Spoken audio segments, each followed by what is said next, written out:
আজকে আমি বুঝতেছি বহুদিন আমার মা, আমি কোনোদিন বলিনি অসুস্থ, বউকে বলেছি চেতন থাকো গো, আজকে 2টার মধ্যে বাড়িতে আসবো, কিন্তু আল্লাহর কি কাম, কোনোদিন বউরে চেতন দেখলাম না। আমার মা যে ঘরে ঘুমায় ওই জানলার পাশে মাকে ডাক দেবো না যায়, হাঁটিয়ে যায়, মা আমার জুতার শব্দ শোনা কয়, বাবা আমি চেতন আছি রে। দরজা খুললেই বলে, মা তুমি কেমনে চেতন থাকো? বলে তোর বউকে বলে গেছিস না 2টার দিকে আসবো, তোর বউ চেতন থাকা পারবি না, দেখে আমার কথা। এই দিন আমি চেতন আছি বাবা। আমি বললাম তোমার চোখত ঘুম ধরে না? মা কয় ওয়াজ করে বেটা বাড়িতে আসবে, এইটা জানার পরে মা কোনোদিন ঘুমায় কে রে? আমার সেই মা আর নাই, আমার সেই মা চিরদিনের জন্য বিদায় হয়ে গেছে। আমার দোতলা ঘরে মা ছিল, আমি সেই মাকে টেনে নিয়ে মাটির গর্তে নামাই দিছি, লেপের মধ্যে মাথা ঢুকে আমার চোখের ঘুম ধরে না। বারবার মায়ের কবরের কাছে যাই, হুজুর হওয়ার পরেও ধৈর্য ধারণ করতে পারতেছি না, কারণ মায়ের মতন আপন কেহ নাই রে দুনিয়ায়। ভাইজান, এত অসুস্থর মধ্যে মনের মধ্যে অসুস্থ হওয়ার কারণেও আপনারা যে লম্বা টাইম ওয়াজ শুনবার চাইছেন, আল্লাহ যে আমাকে করার তৌফিক দিল, আল্লাহ পাক আমার মাকে, আপনাদের যাদের মা বাবা মারা গেছে সবাইকে আল্লাহ তাআলা জান্নাতি কবুল করুক, জোরে কোন আমিন। আর দায়ুস লা ইয়াদখুলুল জান্নাহ, দায়ুস কখনো জান্নাতে প্রবেশ করবে না। সাহাবীরা বললেন, ইয়া রাসূলুল্লাহ দায়ুস কোন নারী? আল্লাহ নবী বললেন, দায়ুস কোনো নারী না, দায়ুস হলো ওই সকল পুরুষ মানুষ যাদের অধীনে নারীরা পর্দা করে না। এখন বলেন তো, পর্দা করার দায়িত্ব কার? ব্যবস্থা করার দায়িত্ব কার? পুরুষ, স্বামীর পুরুষের। হ্যাঁ পুরুষের, পুরুষ করলে হবে। ছোটটা পুরুষ, ছোটটা হচ্ছে নাবালক। আপনারা নাবালক, বালেক, পুরুষ এগুলো বোঝেন না আপনারা? ছোট একটা বাচ্চাকে এটা পুরুষ রে, আরে পুরুষ হয় নাবালেকই, বালেকই হয়নি। বাল্য বিয়া বন্ধ করো। বাল্য বিয়া মানে কি? তার মানে বিয়া করারই বয়স হয় নাই। একটু মনোযোগ দিয়ে শুনবেন। হঠাৎ হতে সিলিবার্ড মাইন্ড, মুখের একটু ভাষা কম বেশি হতে পারে, এটাকে ভুল আপনারা মনে করবেন না ভাইজান। পর্দা করার দায়িত্ব হলো স্বামীর, ব্যবস্থা করার দায়িত্ব কার? স্বামীর। ঠিক আছে, আপনারা স্বামী হিসেবে গ্রহণ করেন। ফখরুদ্দিন সরকারের সময় একটা আমাদের দুঃসেজা বিরিদের কাছে র্যাবের ক্যাম্প, কিশোর ক্যাম্প, র্যাবের ক্যাম্প। এখন এক যুবক তার যুবতী বউকে নিয়ে হোন্ডার উপর তুলছে, এত জোরে মোটরসাইকেল চালাইতেছে যে বাতাসে তার নাই অন্য গলাত গেছে, বুকের উপর আর নাই। তো র্যাবের আর্মির মেজর থামাই বলতেছে, এটা কে রে? আমার বউ স্যার। তো তোর বউ হুন্ডার উপরে বউয়ের গায়ে বোরকা নাই কেন? তখন বলে, স্যার আপনারা যে জায়গায় ক্যাম্প করছেন আমি কি জানি? যদি জানতাম তাহলে এরকম বেসাইদা বলে আসতাম। আল্লাহ রাস্তায় মাফ করে দেন। তখন র্যাবের মেজর বলতেছে, মা তুমি একজন মুসলমানের বউ হয়ে তোমার গায়ে বোরকা নাই কেন? মেয়েটা কান্দার বলে, হুজুর 1000বার চাইছি, কিন্তু কিনা যদি না দেয় তাহলে কি করব? স্বামী কোনাইতে ঘুরতে আমার, এই তুমি না কাউ গরম লাগে, এই মিথ্যা কথা কও কেন? র্যাবের মেজর হাসতেছে, আল্লাহ র্যাবের সামনে একটা বউ যদি স্বামীর দোষ দেয়, এই হাসরের ময়দানে গিয়ে বলবো, আল্লাহ আমি রাবে হওয়ার চাইছিলাম, ফাতেমা হওয়ার চাইছিলাম, কিন্তু স্বামী আমার বোরকা কিনে দেয়নি। জোরে কোন কথা ঠিক কিনা? এই জন্যই ফাতেমা বলতে, স্বামী গো, মেয়েরা যদি আমার সঙ্গে দেখা করতে চায় তাহলে আপনাকে কষ্ট করে পর্দার ব্যবস্থা করা লাগবে। আলী মুস্কি মুস্কি হাসার বলে, ফাতেমা মেয়ের সঙ্গে মেয়েরা দেখা করতে গেলে কোনো পর্দা লাগবে না। এখানে যতগুলো মেয়ে আছে এক জায়গায় বসে আছে না নাই? যতক্ষণ আছে না নাই? এখন প্রত্যেকটা মেয়ে যদি বলতো আমরা কোনো মেয়ের সঙ্গে বসবো না, আলাদা আলাদা বসার ব্যবস্থা করেন, তখন মাহফিল কর্তৃপক্ষ বলতো তোমাদের আসাই দরকার নাই। অকরনা, 1 নম্বর আইন, অকরনা ফি বুয়ুতিকুন্না ওয়ালা তাবাররুজনা তাবাররুজাল জাহিলিয়াতিল উলা। রে মেয়েরা ঘরের মধ্যে থাক, ঘরের বাইরে হুশ না। আইনকার, আইনকার এখানে শুনবার আইসে অনেক মেয়েরা পর্দার খেলাফি কাজ করতেছে, অনেক মেয়েরা করতেছে। রাস্তার মধ্যে এমন হয়ে যাওয়া আসা করে, মরদ মানুষের সাথে গেলে ঘোষণ লাগে। গতকাল যেখানে মাহফিল করলাম কাপুরে, মেয়ে মরদ একসাথে বাড়াতে ভাইরে, ভাইরে সাফা সাফি ভাই, আমি হুদুর পর্যন্ত যাওয়ার রাস্তা নাই। তাহলে কি বলতেছেন, একটা মেয়ে মানুষের শরীর যদি, এটা কি কাবা ঘর পাশে? আমার এলাকার এক ভণ্ড হজ করে দেখে, হুজুর খালি আপনারাই বলেন নারী পুরুষ একসাথে জিকির করা হয় না, কিন্তু আল্লাহর ঘরের কাছে গিয়ে দেখলাম হুজুর নারী পুরুষ একসঙ্গে তাওয়াফ করতেছে। হুজুর ফতুয়া মারেন বাংলাদেশে বসে, যান নাকি মক্কা মদিনা। তাই আমি বললাম পাগলা, ওই জায়গায় কাবা ঘরের সামনে যখন কোনো পুরুষ যায়, যতক্ষণ পর্যন্ত আল্লাহর ঘর তাওয়াফ করে, কোনো পুরুষের পুরুষত্বও থাকে না, কোনো নারীর নারীত্বও থাকে না। আল্লাহ এমন একটা ভাব করে দেয়, আল্লাহ ছাড়া দুনিয়ার ময়দান আর কেউ নাই। জোরে কোন কথা ঠিক কিনা ভাই? আপনার কি তাই মনে হয়নি? নিজের চোখে দেখাইছে। মরদ আসে মেয়ের সঙ্গে, মেয়ে এসে মরদে কোনো কোনো ক্রিয়াই হয় না। সুবহানাল্লাহ কর না কেন? একটু মনোযোগ দিয়ে শোনেন। ফাতেমা বলে, স্বামী গো আপনাকে কষ্ট করে পর্দার ব্যবস্থা করা লাগবে। আলী বলতেছে, ফাতেমা মেয়েরা মেয়ের সঙ্গে দেখা করতে কোনো পর্দার ব্যবস্থা লাগবে না। আলী বলে, কোনো পর্দা লাগবে না। ফাতেমা বলতেছে, আপনি জ্ঞানের সম্রাট হবার পারেন, কিন্তু পর্দা বিষয়ে আমার চাইতে আপনি কম জানেন। সুবহানাল্লাহ কবেন না? কি বলতেছে ফাতেমা? আপনি জ্ঞানের সম্রাট হবার পারেন, কিন্তু পর্দা বিষয়ে আমার চাইতে কম জানেন। আলী বলে, ফাতেমা আমার চাইতে পর্দা বিষয়ে তুমি কি জানো? ফাতেমা বলে, স্বামী গো যে কয়টা মেয়ে মানুষ দরজার দাঁড়িয়ে আছে, এই মারাত্মক কথা, খুব গুরুত্ব দিয়ে শুনবেন, যে কয়টা মেয়ে মানুষ দরজায় দাঁড়িয়ে আছে আপনি কি তাদের চিনেন? যে কয়টা মেয়ে মানুষ দরজার দাঁড়িয়ে আছে আপনি কি তাদের চিনেন? যদি আলী বলে চিনি, এটা কিন্তু মারিফতের প্রশ্ন। আমার বউকে শুধু বলছি আমার চাওয়াতো ভাইয়ের বউটা খুব সুন্দরী রে। যেই কইছি আমার বউ বলতেছে আপনি আলেম না লুচ্ছা।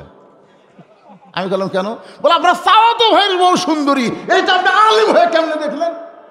আমি সেই দিন কান ধরে তওবা করছি, কার বউ কেমন এটা বইয়ের কাছে বলা যাবে না। না খালি এই তওবা করি না, আমি এই তওবা করছি যে আমার বউ ছাড়া অন্য কারো বউ আমি দেখবো না। ফাতেমা বলতেছে, দরজায় যে কয়টা মেয়ে দাঁড়িয়ে আছে আপনি কি তাদের চিনেন? আলী বলে, ফাতেমা এই দুনিয়ার একজন মেয়ে ছাড়া আমি অন্য কোনো মেয়েরে চিনি না। জোরে কোন সুবহানাল্লাহ। একটা মেয়েকে আমি চিনি, সেইটা আমার বউ। আমার বউ ছাড়া দুনিয়ার কোনো মেয়ের দিকে আমি একবারও তাকাইনি। ফাতেমা বলে, স্বামী গো যে কয়টা মেয়ে দরজায় দাঁড়িয়ে আছে তাদের মধ্যে একটা যদি বেপরদা মেয়ে থাকে, যে কয়টা মেয়ে আমার সঙ্গে দেখা করবার চাই তাদের মধ্যে একজন যদি বেপরদা নারী থাকে, বেপরদা নারী যারা শয়তানের যানবাহন তারা। আমি যেই বলবো বেপরদা নারী যারা, আপনারা বলবেন মাইকের সাউন্ড হঠাৎ এরকম খারাপ হলো কেন? ভালোই তো হচ্ছিল। সবাই আমার সঙ্গে বলবেন। আমি যেই বলবো বেপরদা নারী যারা, আপনারা কি বলবেন? শয়তানের যানবাহন বাড়ে। আপনারা বলেন তো জান্নাতে শয়তান কখন ঢুকছে? এই শোনেন, জান্নাতের মধ্যে যে হাওয়া শয়তান প্রলোভন দিল এটা কখন? যখন হাওয়া বেপরদা হয়ে গন্ধম গাছের দিকে তাকাছে। যার কাছে যাওয়াই নিষেধ সেটা দেখার কি দরকার? এই কারণে শয়তান চান্স পাইল। আমার সঙ্গে সবাইকে বলতে হবে বেপরদা নারী যারা শয়তানের যানবাহন তারা।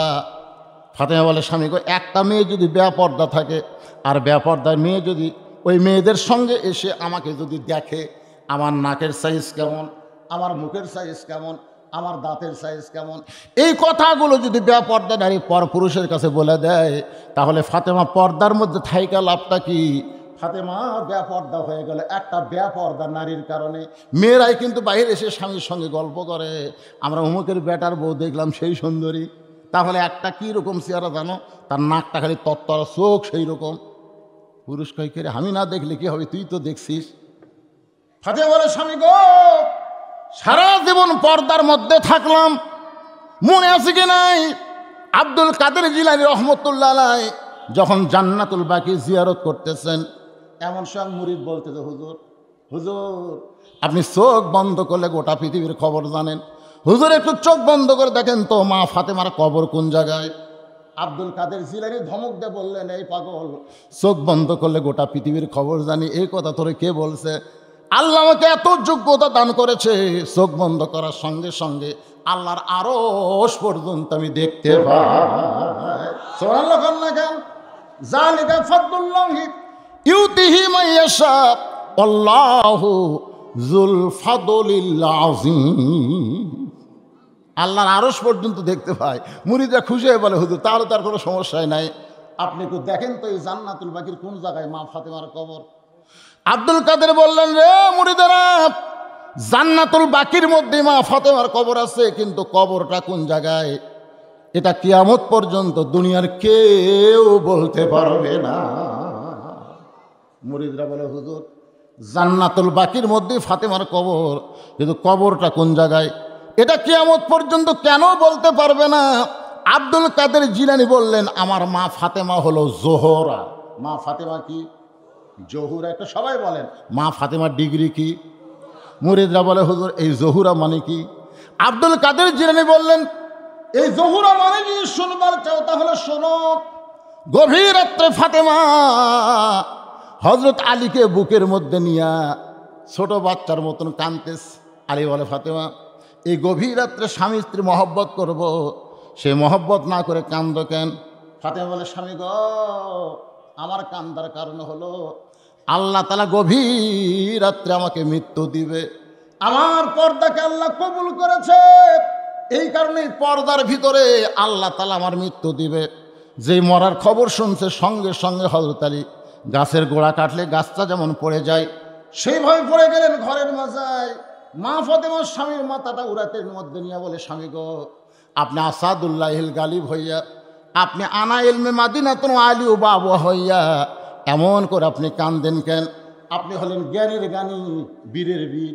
আপনি যদি বইয়ের মৃত্যুর খবর শুনে এমন করে কান্দেন, আমি মরার পরে আমার তিনটা চাওয়া কে পুরো করবে বলেন? আলী বলে, ফাতেমা দুনিয়ার জীবনে গরিব ছিলাম বলে তুমি কিছুই চাইলা না, মরার পরে তুমি কি চাইবা ফাতেমা? ফাতেমা বলে, স্বামী গো, আমার এক নম্বর চাওয়া হলো রাতের অন্ধকারে মৃত্যুবরণ করব, আবার রাতের অন্ধকারই আমাকে কবর দেওয়া লাগবে। আমি রাতের অন্ধকারে মৃত্যুবরণ করব, দিনের বেলায় যদি আমাকে কবর দেন তাহলে আমার পর্দার খেলাফ হয়ে যাবে। ওগো স্বামী, আমার দুই নম্বর চাওয়া হলো আমার কোনো জানাজার ব্যবস্থা করবেন না, আমার কোনো জানাজার ব্যবস্থা করা লাগবে না। আলী বলে, ফাতেমা রে, তুমি নবীর কলিজার টুকরা, তোমার মৃত্যুর খবর শুনলে লক্ষ মানুষ তোমার জানাজায় হাজির হবে, আর তুমি জানাজা কেন নিষেধ করতেছ? ফাতেমা বলে, স্বামী গো, লক্ষ মানুষ জানাজা করলে আমার লাভটা কি? লক্ষ মানুষ যদি বলে ফাতেমা ভালো, আর আপনি যদি বলেন ফাতেমা ভালো না, ওই লক্ষ মানুষের দোয়া যে ফাতেমার এক তিল পরিমাণ লাভ হবে না। আর দুনিয়ার তামাম মানুষ যদি বলে ফাতেমা খারাপ, তাহলে আপনি যদি বলেন আমার বউ ভালো, স্বামীর সার্টিফিকেটে আল্লাহ ফাতেমার জন্য 8টা দরজা খুলে দিল। সুবহানাল্লাহ কইলেন, কিসের 8টা দরজা? জান্নাতের 8টা দরজা বললেই বুঝবেন জান্নাত। জোরে গান সুবহানাল্লাহ। ওগো স্বামী, আমার 3 নম্বর চাওয়া হলো আমার লাশটা কিন্তু খাটনিতে তুলবেন না। আমার দেহের ওজন কত এটা দুনিয়ার কোনো পুরুষ মানুষ জানি, আমি চাই না। আজকে যদি আমার বাবা থাকতো দুনিয়ায়, তাহলে মরা মেয়ের লাশের খাটনি বাবা কান্দে নিবার পারত। আমার হাসান হোসেন যদি বড় হইতো, তাহলে মায়ের লাশের খাটনি কান্দে নিবার পারত। তখন স্বামী 6 মাস আগে আমার বাবা দুনিয়া থেকে বিদায় নিছে। হাসান হোসেন এত ছোট, মায়ের লাশের খাটনি কান্দে নিবার পারবে না। আপনি শুধু আমার লাশটা কান্দে করে নিয়ে জান্নাতুল বাকির পূর্ব কোনায় সবুজ রঙের একটা বাতি জ্বলবে, ওই বাতি বরাবর আমাকে দাফন করে দিবেন। বইয়ের কবর খুঁড়তে যদি আপনার কষ্ট হয়, তাহলে আপনার একান্ত বন্ধু যদি কেউ থাকে দুনিয়ায়, তার একটু বলে দিবেন ফাতেমার কবরটা যেন গোপনে খনন করে দেয়। গভীর রাত্রে হযরত আলী আবু যর গিফারের জানলার পথে কাঁদতেছে। আবু যর গিফারে চমকে উঠলে গভীর রাত্রে ফসফস করে কে কান্দে রে? দরজা খুলে তাকায় দেখে পৃথিবীর শ্রেষ্ঠ বীর হযরত আলী আবু যর গিফারের জানলার কাছে কাঁদতেছে। আবু যর বলে, আলী ভাই, জীবনে বহু যুদ্ধ তোমার সঙ্গে করলাম, কোনো যুদ্ধে তোমাকে পরাজিত হয়ে কাঁদতে দেখি নাই। আজকে তোমার জীবন এমন কি যুদ্ধ শুরু হলো, আমার জানলার পাশে এমন করে কেন কাঁদতেছ? আলী বলতেছে, আবু যর, একজন পর্দানিশী দুনিয়া থেকে বিদায় নিবে, এ রাতের অন্ধকারেই তাকে দাফন করা লাগবে। যারে আবু যর, জান্নাতুল বাকির পূর্ব কোণে একটা কবর কর। আবু যর গিফারি, আরে কে মরবে গভীর রাত্রে, সেই পর্দানিশীর নাম কি তোমার মুখস্থ নাই? আলী বলতেছে, আবু যর, 6 মাস আগে আমার হাসান হোসেন নানা হারাইছে, আজকে 6 মাস পরে গভীর রাত্রে তাদের মা বিদায় নিয়ে আমার 2টা সন্তানকে ছেড়ে চলে যাবে। আবু যার গিফারি বলে, আলী দোয়া করো আল্লাহর কাছে এই মুহূর্তে ফাতেমার মৃত্যু যেন না হয়। আলী বলতেছে, আবু যার খামাকা চিন্তা করে কোনো লাভ নাই, যা যা একটা কবর কর, কারণ ফাতেমার দোয়া কবুল করছে কে? এখানে নতুন করে দোয়া দিয়ে আটকানো যাবে না, যা একটা কবর কর। আবু যার গিফারি কোদাল নিয়ে জান্নাতুল বাকির পূর্ব কোণায় সবুজ রঙের একটা বাতি জ্বলতেছে, যেই বাতির কোনো তার নেই, যেই বাতির কোনো সুইচ নাই, বিনা তারে বিনা সুইচে আমার আল্লাহ তাআলা অটোমেটিক জ্বলায়া দিছে। লিল্লাহে।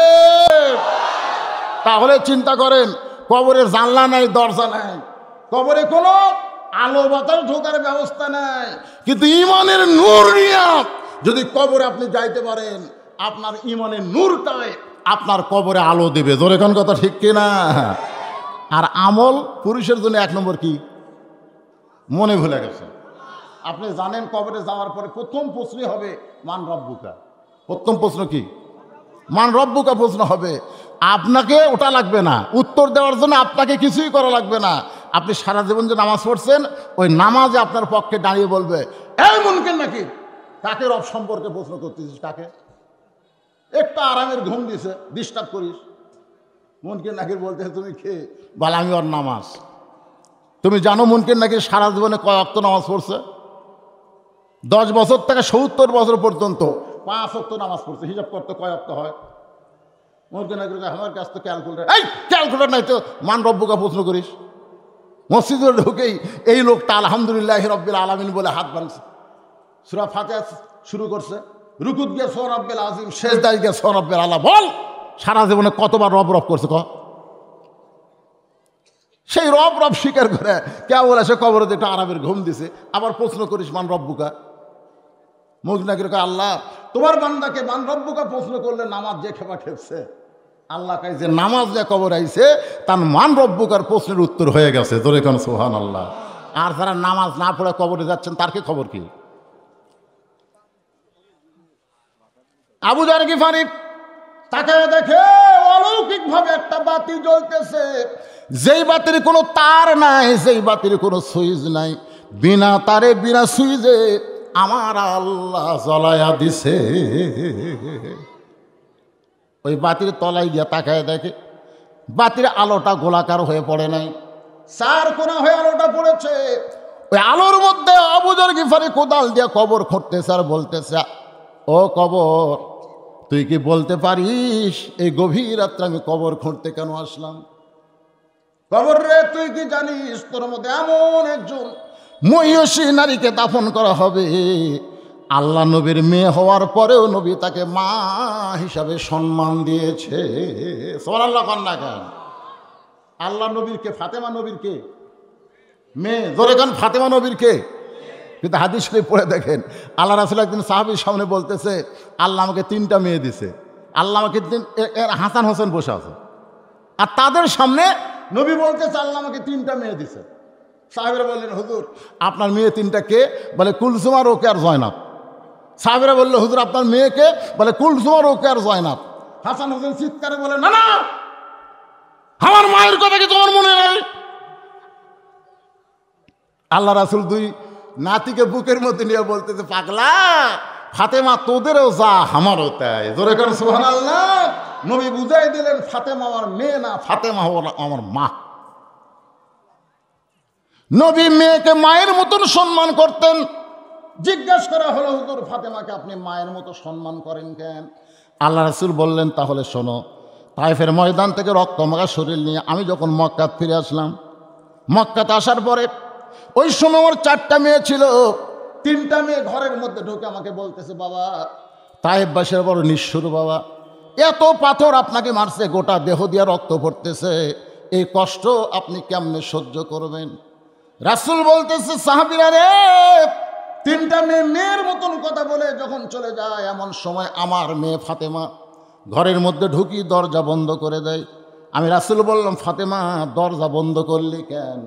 ফাতেমা বলতেছে, বাবা তোমার মাধ্যমে আল্লাহর কাছে আমার কিছু কথা আছে। সুবহানাল্লাহ কোন ওসিলাত ইলাইকা, মানে নবীর মাধ্যমে, নবী ছাড়া কি আমাকে আল্লাহর সাথে যোগাযোগ হবে?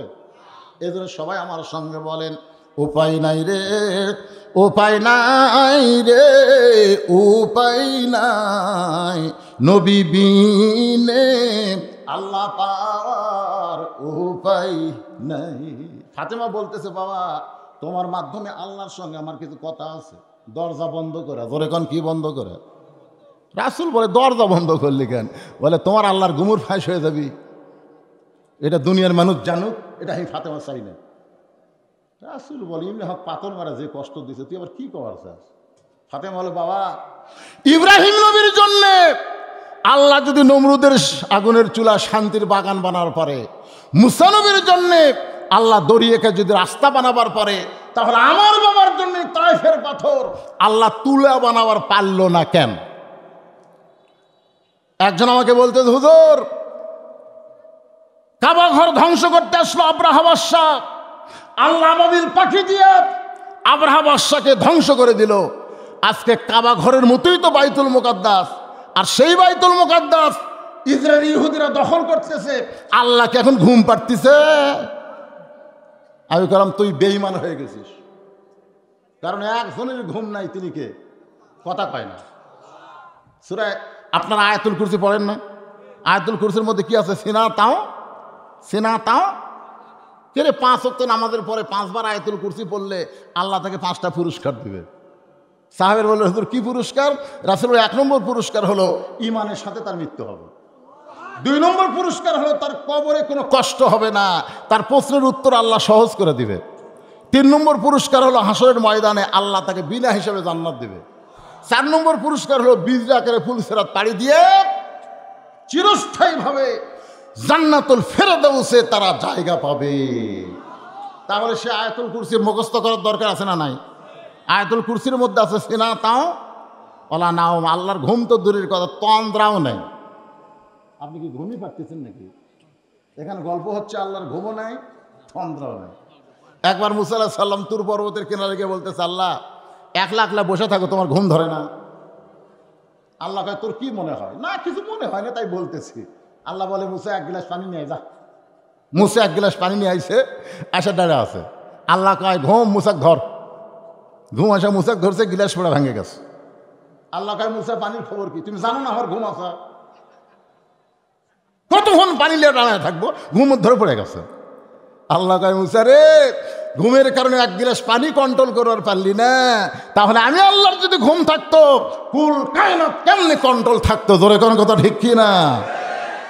আপনারা বলেন, আল্লাহর কি ঘুম আছে? তাহলে আজকে ইসরায়েলেরা, ইহুদির বাচ্চারা বাইতুল মুকাদ্দাস দখল করতেছে, কাবা ঘর দখল করতেছে। আব্রাহা বাদশাকে যদি আবাবিল পাখি দিয়া হাস্তি বাহিনীকে যদি দুর্মুষ করতে পারে, একেবারে শেষ করে দিছে। একটা গরু ঘাট চাবায় খাইতে খাইতে আবার যখন জাবর কাটা ফেলে দেয়, তখন তার কি থাকে? তাহলে আজকে ইহুদির জন্য আল্লাহ কি করতেছে? কিছু করতেছে না। কেন করবে? নবী বলে, ফাতেমা রে, ইব্রাহিম নবীর জন্য আল্লাহ নমরুদের আগুন শান্তির বাগান বানায় দিছে, মুসা নবীর জন্য আল্লাহ সাগরকে রাস্তা বানায় দিছে, আর আমার জন্য সমস্ত গুনাহগার উম্মতকে আল্লাহ শাফাতের অধিকার দিয়েছে। খুশি না বেজার? কোন নবীর ক্ষমতা হবে না, আল্লাহ যেই ক্ষমতা আমাকে দিছে। হাসরের ময়দানে খালি আমি কাপড় খুলতে যাবো, আল্লাহ বলে, হুজুর কাপড় খুলবেন কেন? রাসূল বলে, তাইফের ময়দানে দাগের কথা আপনার মনে আছে? ওরা পাথর মারছিল, আল্লাহ তোমার কাছে কোনো কৈফিয়ত দেয়নি, বরং বলেছে তাইফবাসীকে হেদায়েত দাও। আল্লাহ বলে, আজকে কি বলবেন? বলে, আজকে আমার শরীরের দাগ দেখাবো, আমার উম্মতের জন্য জান্নাত চাবো। দেখছে কি ক্ষমতা আল্লাহ নবীরে দিবে হাসরের ময়দানে? কোন নবী পারবে না, নফসি নফসি করে কানবে। আর আমাদের নবীকে আল্লাহ বলবেন, ইয়া রাব্বি হাবলি উম্মতি বলে, যাকে যাকে পছন্দ হয় তাকে নিয়ে আপনি জান্নাতে চলে যান। এই জন্য গানের মধ্যে কি বলে? গানের মধ্যে আছে না নাই? আসেন আমার মুক্তার, বলেন আসেন আমার মুক্তার, আসেন আমার ব্যারিস্টার, সেই বিচারের হাইকোর্টেতে তিনি আমায় করবেন পার, আমি পাপী রাসূল জাবিনদার। আল্লাহ যখন হাকিম হয়ে আমাদেরকে আসামি বিচার শুরু করবেন, ওই সময় আমাদের নবী উকিল হয়ে, ব্যারিস্টার হয়ে আমাদেরকে জামিন করে জান্নাতে নিয়ে যাবে। রাসূল বলে, ফাতেমা তুই কি বলবার চাস? ফাতেমা বলে, কিছুই বলবার চাই না। এই কথা বলে ফাতেমা ঘর থেকে বাইরে গেল। নবী তাকায় দেখে ফাতেমা কি করে, উঠানের উপরে গিয়া চুলায় পানি গরম করতেছে, জয়তুনের তেল গরম করতেছে। পানি আর তেল গরম করার পরে আবার ঘরের মধ্যে ঢুকলো, আবার ঘরের মধ্যে ঢুকে দরজা বন্ধ করে দেয়। রাসূল বলে, ফাতেমা একবার দরজা বন্ধ করে আল্লাহর সঙ্গে ঝগড়া করলি, আবার দরজা বন্ধ করলি কেন? ফাতেমা বলে, বাবা তুমি অনেক বড় হয়ে গেছো বাবা, তোমার শরীরের কাপড় খুলে তোমাকে পরিষ্কার করতে হবে, এই জন্য দরজা বন্ধ না করলে হবে না, কারণ তোমার সম্মান রয়েছে। ধরে কেন সুবহানাল্লাহ। রাসূল চমকে উঠল। মা যেমন ছোট বাচ্চারে গোসল করায়, ফাতেমা নবীর গায়ের জুব্বা খুলে যত জায়গায় তায়েববাসী পাথর মারছে, যত জায়গায় কেটে কেটে রক্ত বের হয়েছে, ওই গরম পানির মধ্যে নরম কাপড় চুবড়ায়া চুবড়ায়া নবীর গায়ের সমস্ত ঘাগুলো পরিষ্কার করে ওই নরম হাতের মধ্যে জয়তুনের তেল নিয়ে যখন ক্ষতস্থানে লাগায় দেয়, রাসূল বলে, সাহাবীরা রে, ফাতেমার কোলকে বালিশ বানায় কখন যেন ঘুমায় গেছি। ওই ঘুমের ঘরে স্বপ্নে দেখি আমার মা আমেনা আমার শিয়রের পাশে দাঁড়ায় আছে। আমি স্বপ্নকে বাস্তব মনে করে বললাম, মা গো, এত বছর পরে যখন দেখতে আইছেন মা, আমি কিন্তু আপনাকে আর ছাড়বো না। আমার ঘুমকে স্বপ্নকে বাস্তব মনে করে মা আমেনার হাতটা খপ করে চাইবা ধরলাম। এমন সময় থেকে ফাতেমা আমার কপালে চুমা খাইছে, ফাতেমার চোখের পানি আমার চোখের মধ্যে ঢুকে গেল। আমি ঘুম থেকে চেতন পাই, বললাম, মা খালি কান্দিস, কি কারণে কাঁদতেছিস? ফাতেমা বলে, বাবা আপনি মনে হয় স্বপ্ন দেখছেন বাবা, আপনি স্বপ্নে মা বলে আমার হাতটা ধরছেন, এই যে দেখেন এখনো পর্যন্ত আমার হাতটা আপনি ধরে আছেন। রাসূল হিসকি দিয়ে বললেন, ফাতেমা মা বলে যদি তোর হাতটা চাইবা ধরি মা, তাহলে শুনে নে, তুই শুধু ফাতেমা না, তোর অন্তরে বসত করে আমার মা আমেনা। আবু যার গিফারি বলে, কবর রে, খবরদার বেয়াদবি করবি না, তুই কি জানিস না কবর তোর মধ্যে এমন একজন মহিষী মাকে রাখা হবে যার দুইটা সন্তান জান্নাতি যুবকদের সর্দার হবে। আপনারা বলেন তো, জান্নাতি যুবকদের সর্দারের নাম কি?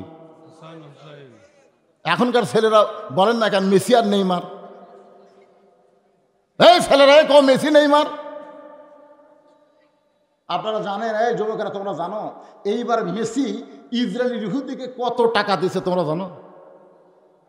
জানো?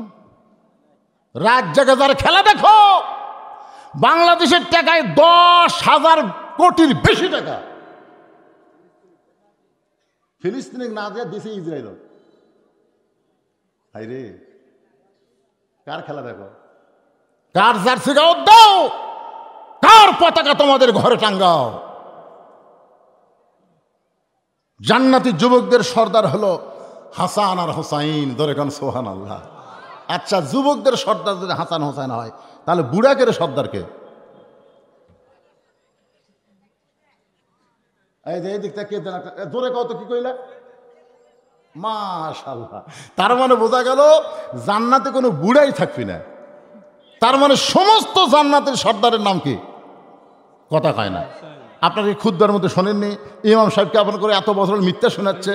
সাইদুস শাবাবে আহলেল জান্নাহ হাসান হোসাইন রাদিয়াল্লাহু তাআলা আনহুমা। তাহলে জান্নাতি যুবকদের সর্দারের নাম কি? আরো জোরে জোরসে বলেন সুবহানাল্লাহ। সে হাসান হোসেনের মাকে তুমি কবরের মধ্যে রাখা হবে, খবরদার খবরদার বেয়াদবি করো না। আবার কোদাল দিয়ে কবর খুঁড়তে খুঁড়তে আবু যার গিফার হলো, কবর রে, খবরদার বেয়াদবি করবি না, তোর মধ্যে এমন একজন বিবিকে রাখা হবে যার স্বামী হলো আসাদুল্লাহিল গালিব। এই কথা বলে আবার যখন কোদাল মারতে, এমন সময় কবরের মধ্য থেকে আওয়াজ আসতেছে, আবু যার, এটা কিন্তু ফাতেমার জন্য বলতেছে না। আমি বহু মাহফিলে বলেছি ভাইজান, এক ভণ্ডা আমারে কইছে, হুজুর ফাতেমার জন্য কবর না, ফাতেমার জন্য নয়, এটা আমাদের সকলের জন্য বলতেছে। আমার যারা কবরত যাব, আমরা কি যাব কি যাব না, সবার জন্য বলতেছে। কবর রে আবু যার, শুনে নে, কবর কার মা, কার মেয়ে, কার বিবি, এইটা কবর দেখবে না, কবর দেখবে যারা আমল ভালো নেক আমল করে দুনিয়া থেকে যারা কবরে আসবে, আল্লাহ তাদের কবরকে জান্নাতের ঘর বানায়া দিবে। আর যদি বেনামাজি হইয়া, ইমাম মালিক রহমতুল্লাহ আলাইহি বলেন, চিহ্নিত বেনামাজি যদি মারা যায়, চিহ্নিত বেনামাজি, তাহলে কোনো নামাজি ব্যক্তি তার জানাজা করলে 1 হুকবা পরিমাণ পাপ হবে। 1 হুকবা। ছাত্র বলল, হুজুর 1 হুকবা মানে কি? ইমাম মালিক বললেন উহুদ পাহাড় সমান। তাহলে বেনামাজির জানাজাত যাওয়া সওয়াব না পাপ? বয়কট করবেন? হ্যাঁ, বয়কট করবেন। কোন নামাজি ব্যক্তি বেনামাজির জানাজাত যাওয়া পাপ। আপনি জানেন, মান তারাকা সালাতু মুতাম্মিদান ফাকাত কাফারা, ইচ্ছা করে 1 ওয়াক্ত নামাজ বাদ দিল, সে আল্লাহর সঙ্গে কুফরি করলো। তাহলে সারা জীবন নামাজ পড়েনি, তাহলে কি হলো? ইমাম মালিকের ছাত্র বলল, হুজুর তাহলে আমরা কি করব? ইমাম মালিক বললেন, রাস্তার যদি কোন কুত্তা মরে তোমরা কি করবা? কুত্তা যদি মরে তোমরা কি করবা? কুত্তারে গোসল করে দিবা? কুত্তারে তোমরা সুন্দর কাপড় পরাই দিবা? কুত্তার জন্য একটা সুন্দর কবর খুলবা? বলে না। তো কি করবা? বলে কুত্তার পায়ে দড়ি লাগায় টানা নিয়ে যায়, কুত্তার পচা গন্ধ যেন না বার হয়, গন্ধ থেকে বাঁচার জন্য একটা গর্ত করে পুঁতে রাখবো। ইমাম মালিক বললেন, খালি একটা বেনামাজিকে এইভাবে পুঁতে রাখো, আর বাংলাদেশে নামাজের ওয়াজ করা লাগবে না, এমনি মানুষ নামাজি হবে। তোরে কথা কর না, তুই করে সারা জীবন নামাজ পড়ো বাবা, নামাজ পড়ো বাবা। একটু মনোযোগ দিয়ে শুনবেন, এমন কথা কবর থেকে উচ্চারণ হয়েছে। আবু যর গিফারীর হাতের মধ্যে আর কোনো বল নাই, দেহের মধ্যে কোনো বল নাই, কোদাল ফাইলা দিয়ে পাগলের মতন দৌড় মারছে। নির্দিষ্ট সময় হযরত আলী ফাতেমার দেহখানা কান্দে নেওয়ার জন্য, খাটনিতে নেওয়ার জন্য না, কান্দে নেওয়ার জন্য। ধরে কারণ কোথায় নেওয়ার জন্য? কারণ খাটনিতে তুললে 4 জন কান্দে নিবে। আমার মায়ের খাটনি কয়েকদিন আগে আমরা কবরে নেওয়ালাম। আল্লাহ তাআলা আমার মাকে 4টা সন্তান দিয়েছে, আমরা 4 ভাই, পৃথিবীর কোনো মানুষ লাগে নাই। আমরা 4টা ভাই মায়ের লাশ কান্দে করে কবরে নিয়ে গেলাম। সুবহানাল্লাহ না গেন? 4টা যদি ছেলে না থাকে, 4টা যদি ছেলে না থাকে, এখন মেয়ে মানুষের লাশ কারা কারা কান্দে নিবে? পাইকারি হারে সবাই পারবে? কথা কর না কেন? শালি মরছে, দুলা ভাই কান্দত লিছে, হবি? যাদের সঙ্গে বিবাহ বসা হারাম, যাদের সঙ্গে বিবাহ বসা কি? আরো জোরে গান, যাদের সঙ্গে বিবাহ বসা হারাম, কেবলমাত্র তারাই নারীদেরকে কান্দে নিবার পারবে। মায়েরা শোনেন, আপনি মরে গেলে আপনার চেহারা কোনো দুলা ভাই দেখা জায়েজ না হারাম? এ কথাটা জোরে কর না কেন? শালি মরে গেল, শালির চেহারা দুলা ভাই দেখবে, সবাই বলতে তো হারাম। দুলা ভাই গেলে মুচকি মুচকি হাসে, সবাইকে হাসিস কেন? বলে বাচ্চা থাকতে আয় আয়, তুই দেখা দেখি ভাই। আর মরে গেলি দেখা যাবি না, কটা বাংলাদেশ রে, বাঁচতে পর্দা মানে না, কিন্তু মরার পরে মানে রে। কি কথা কন না কেন? মরার পরে যেরকম মানতে হবে, জীবিত অবস্থায় তার সাথে কম মানা যাবে? ধরে গান কম মানা যাবে? মানতে হবে। মেয়েরা বলবে, হুজুর এত ওয়াজ আমাদের জন্য করলেন, এত ওয়াজ করার কারণ হলো তোমাকে হাতি সব। বর্তমান প্রধানমন্ত্রী পুরুষ না নারী? কথা কয় না। আরে এর আগে অনেক মরদ মানুষ বাংলাদেশের ক্ষমতায় আইছিল, তারা কিন্তু ক্ষমতা ছাড়বার চাষে, ধরে কোন কথা ঠিক না? কিন্তু মেয়ে মানুষ একবার যদি ক্ষমতা পায়, শাশুড়ি সবসময় বাড়ি চলাবার চায়, বেটার বউ আসলে ওই চাবি আর দিবার চায় না। কথা কন না কেন ভাই? শাশুড়ির আসলের মধ্যে চাবি বান্ধা করে, বেটার বউ কয় বুড়ি হয়ে গেছে, পারে বুড়ি হয়ে গেছে রে, এই চাবিটা আমার দেরি হয়। শাশুড়ি বলতেছে, আমি যতদিন বাঁচমো এই ধার দিয়ে তুই আসা পারবো না, কারণ ক্ষমতা আমার। যেই বাড়িতে শাশুড়ি গাদ্দার হয়, ওই বাড়ির বেটার বউ কোনোদিন শান্তি পায়। কথা কন না কেন? শান্তি পায়। মেয়েরা মেয়েদেরই শত্রু, কোনো মরদ মানুষ মেয়েদের শত্রু না। আমি দেখছি বহুদিন আমার বউ আমার কানের মধ্যে সে ফিসফিস করে কয়, তোমার মা ভালো না, তোমার মা ভালো না। আমি একদিন আব্বাকে কইলাম, বাবা আমার বউ তো মাঝে মধ্যে কয় তোমার মা ভালো না। আপনার বউয়ের খবর কি? আব্বা এই তোর বউ হওয়ার মাও হয়, তোর মাও হয়, ঠিকই আছে, আপনার বউ হওয়ার মা হয়, কিন্তু কিছু কয় কিনা? আমার কানো তো কয় তোমার বেটার বউ ভালো না, তোমার বেটার বউ ভালো না। আমি তখন দেখলাম যে আমার মাও দেখবার পারে না আমার বউকে, আমার বউকেও দেখতে পারে না আমার মাকে। এখানে পুরুষের কোনো দোষ নেই।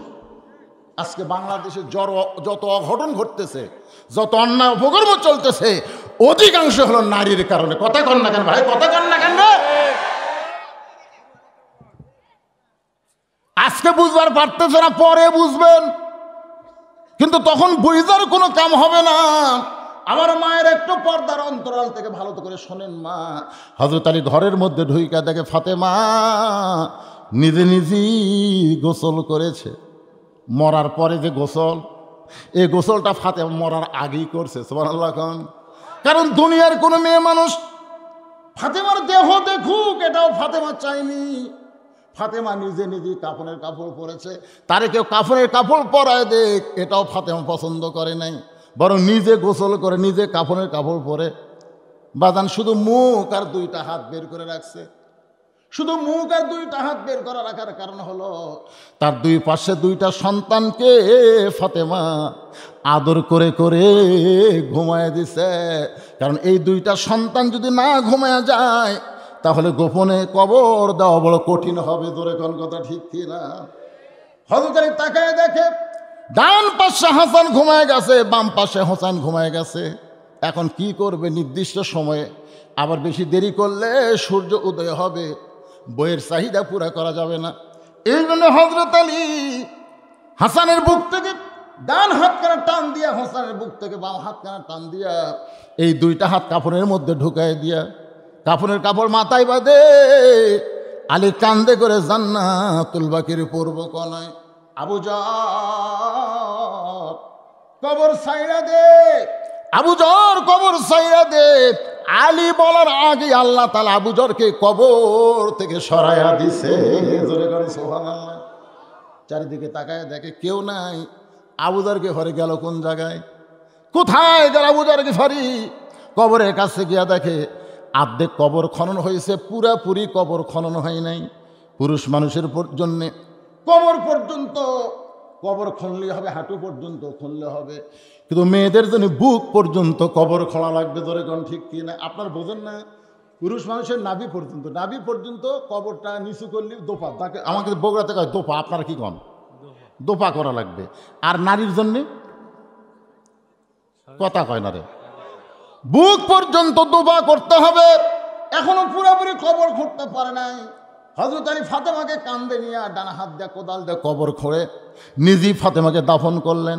দাফন করার পরে আল্লাহর কাছে বলতেছে, আল্লাহ দুনিয়ার জীবনে ফাতেমাকে আমি কিছুই দিবার পারলাম না। নবীর কলিজার টুকরা হওয়ার পরেও কত কষ্ট আমার বাড়িতে সহ্য করেছে, কিন্তু কোনোদিন এমন করে কথা বলেনি যা আমি অন্তরে কষ্ট পাইছি। ওগো মালিক, আমি স্বামী হইয়া ফাতেমাকে দোয়া করলাম, ফাতেমাকে তুমি কবুল করে না। এই দোয়া করার পরে তাকায় দেখে সামনে কয়েকটা পুরাতন কবর দেখা যায়, সামনে কয়েকটা পুরাতন কবর দেখা যায়। এইমাত্র হযরত আলীকে দাফন করলাম, ফাতেমাকে দাফন করলাম, সেই কবর গেল কোন জায়গায়? হয়তো আলী গোটা জান্নাতুল বাকি দৌড়ে আর বলে ফাতেমার কবর, ফাতেমার কবর। কে যেন রাখতে বলে, আলী রে ফাতেমা পর্দা নিশি, আমি আল্লাহ জোহরা ডিগ্রি দিয়া ফাতেমার কবরটাকে কিয়ামত পর্যন্ত পর্দা করে দিয়েছি। লিল্লাহে তাকবীর। আমার মায়েরা শুনে নেন, জোহরা শব্দের অর্থ হলো, আপনারা মণিমুক্তা চেনেন? মণিমুক্তা চেনেন? নাম শুনছেন? আসলে মণিমুক্তাটা প্রকাশ্যে থাকে না গোপনে থাকে? মৃগনাভি বোঝেন? মৃগনাভি, হরিণের নাভির ভিতর থেকে একটা আতর পাওয়া যায় যাকে বলা হয় মৃগনাভি। আপনারা বলেন তো সেটা প্রকাশ্যে থাকে না গোপনে থাকে? আজকে যদি আপনাদের এই ধনুটে মাইকিং করা হয় যে ধনুট কলেজ ময়দানে একটা ছাগলের প্রদর্শনী হবে, কারা কারা ছাগল দেখবে তারা ধনুটের কলেজে যায়। আপনারা বলেন যে ছাগল দেখার জন্য কেউ ধনুটে যাবে? রাস্তাঘাটে কত ছাগল বকরি ভ্যা ভ্যা করতেছে, ওকে দেখার জন্য ধনুর যাওয়া লাগবে। আর যদি মাইকিং করে, ভাই ধনুট কলেজ ময়দানে একটা হরিণীর প্রদর্শন হবে, কারা কারা হরিণ দেখবা তারা ধনুট কলেজ ময়দানে যায়, তখন অনেকেই বলবে জীবনে হরিণ দেখিনি পারে, চ দেখে আসি। আপনারা বলেন তো আকর্ষণ কিসের কারণে হলো? পর্দার কারণে। কারণ হরিণকে দেখা যায় না, এই জন্য দেখার জন্য মানুষের আকর্ষণ বেড়ে গেছে। আর ছাগলকে যেখানে যেখানে দেখা যায় এই জন্য দেখার কোনো আকর্ষণ নাই। আজকে নারীরা যদি হরিণের মতন পর্দার ভিতরে থাকতো তাহলে পুরুষের আকর্ষণ বেড়ে যেত, ডিমান্ড চাইতো না, মহরণা দিয়ে বিয়ে করতো। ধরে কোনো কথা ঠিক কিনা? কিন্তু যেটি সেটি একটা বোরকা পরছে, পর্দা করেনি। আপনারা বলবেন হুজুর বোরকা পরছে পর্দা করেন, এটা আবার কেমন কথা? আমি মায়েদের জন্য বলতেছি, মা শোনেন, বোরকা পরতে হবে। আমরা দেখছি ছোটবেলায়, আমার ছবি হয় দেখছে, আমার নানি যখন বোরকা পরে গেছে, নানি কিন্তু চিকন মানুষ কিন্তু হেই মোটা। মোটা কেন? বোরকার মধ্যে ব্যাগ, বোরকার মধ্যে পানের ডাবরি, বোরকার মধ্যে সব সব বোরকার মধ্যে নিয়ে চিকন মানুষ মোটা হয়ে গেছে। রাস্তার কোনো মরদ মানুষ দেখলে এটা মানুষ না পেতনুরি, এত মোটা। আসলে কি মোটা, কিন্তু ভিতরে মোটা হয়ে গেছে। এখন এমন একটা বোরকা পরছে টাইট ফিটিং, লেস লুস লাগায় এত সুন্দর করছে ভাই, তাকায় দেখে বাইরে থেকে সব যন্ত্রের মাপ বোঝা যায়। আমি আমার মা বোনদেরকে তিরস্কার করার জন্য বলতেছি না, বরং তাদেরকে ফাতেমার চরিত্র গ্রহণ করার জন্য বলতেছি, মা বোরকা পরবেন বোরকার মতন, পুরুষরা দেখলে যেন ভয় করে। আর বোরকার রং হওয়া লাগবে কালো। বোরকার রং কেমন হওয়া লাগবে? কালোর প্রতি মানুষের আকর্ষণ কম না বেশি? কথা কয় না, আকর্ষণ রে আকর্ষণ। আপনারা বলেন তো, আমি কালো মানুষ, আবার কালো পাঞ্জাবি গাওয়ার কারণ কি? না, অনেক মাহফিলে গিয়ে দেখি মেয়েদেরকে প্রজেক্টরের মাধ্যমে বিজ্ঞাপনের নিচে লিখছে ডিজিটাল পর্দার মাধ্যমে মেয়েদেরকে বক্তা দেখানো হবে। আপনারা বলেন তো, বক্তা মরদ মানুষ না মেয়ে মানুষ? কথা কন না কেন? আপনাকে দেখলে যেমন পাপ হবে, বক্তা দেখলে একই পাপ হবে। কথা কন ভাই, একটু কথা কন রে। এখন বক্তাকে দেখতেছে, এখন আমি কি করব? প্রত্যেকটা মাহফিল একই কায়দা। চিন্তা করলাম আমাকে তাহলে বিকর্ষণ করা লাগবে, এই জন্য কালোর উপর আর একটা কালো গাওয়াত দিয়ে আমি যখন ওয়াজ করি, ভাই ওরা ডিজিটাল পর্দার দিকে তাকায় না। ওয়াজ শুনে ঠিকই কিন্তু তাকায় না, কারণ কোনো আকর্ষণ থাকে না। মেয়েরা যখন কালো বোরকা পরবে পুরুষের কোনো আকর্ষণ থাকবে না, বিকর্ষণ কাজ হবে। জোরে কোন কথা ঠিক কিনা? যেন মায়েদের বলতেছে, মা হাবিজাবি রঙের বোরকা না পরে আপনারা কালো বোরকা পরবেন, ঢিলা ঢালা বোরকা পরবেন। আপনাদেরকে আল্লাহ জোহরা ডিগ্রি দিয়া মা ফাতেমার সঙ্গে জান্নাত দেবে। সকলে বলে আমিন। পুরুষের জন্য 1 নম্বর হলো নামাজ, আর নারীদের জন্য 1 নম্বর হলো পর্দা। আমিলুস সালিহাত সূরা আসরের 2 নম্বর হলো নেক আমল করা, 3 নম্বর হলো আতাওয়াসাউ বিল হক। 3 নম্বর কি? আতাওয়াসাউ বিল হক। হক কথা বলতে হবে, হকের পথে চলতে হবে। হক কথা বলতে, হকের পথে চলতে যদি কোনো বিপদ আসে, মুসিবত আসে, আল্লাহ কোরআনে বলেছেন, ওয়ালা নাবলুওয়ান্নাকুম বিশাইয়্যিম মিনাল খাউফি ওয়াল জুই ওয়া নাকসিম মিনাল আমওয়ালি ওয়াল আনফুসি ওয়াস সামারাতি ওয়া বাশশিরিস সাবিরিন। আপনাদের বিরক্ত হওয়া লাগবে না। আমি 9টার সময় টেজে যাচ্ছি, ঠিক কিনা বলেন? 9টার সময় ওয়াজ ধরছি, আসছি 8:30। আপনাদের বিরক্ত হওয়া লাগবে না, ওটা লাগবে না, ওটা লাগবে না। আদায় হয়েছে বলে ওয়াজ কি শেষ? আসলে কয়টা বিষয়? 4টার মধ্যে 2টা হয়ে গেল মনে করেন। কেমন না? ঠিকই আছে। এখানে 1 নম্বর ইমান, ইমানটা বলছি। ও আমিলুস সালিহা মানে কি? পুরুষের জন্য কি? নামাজ। আর নারীদের জন্য কি? শেষ। 3 নম্বর হচ্ছে আতাওয়াসাউ বিল হক। এটা শোনা লাগবে ভাইজান। আল্লাহ কোরআনে বলেছেন, কুল জাল হক ওয়া যাহাকাল বাতিল ইন্নাল বাতিলা কানা যাহুকা। এটা শুনতে যদি মাথা লটপট করেন তাহলে বোঝা যাবে আপনি গোপনে গোপনে বাতিলের সাথে চুক্তি করছেন। মনে মনে গোপনে গোপনে বাতিলের সাথে চুক্তি করে আপনি মুসলমান হয়ে মরবেন, এই আশা আপনাকে কে দিছে? এই মিথ্যা আশ্বাস কে দিল আপনাদেরকে?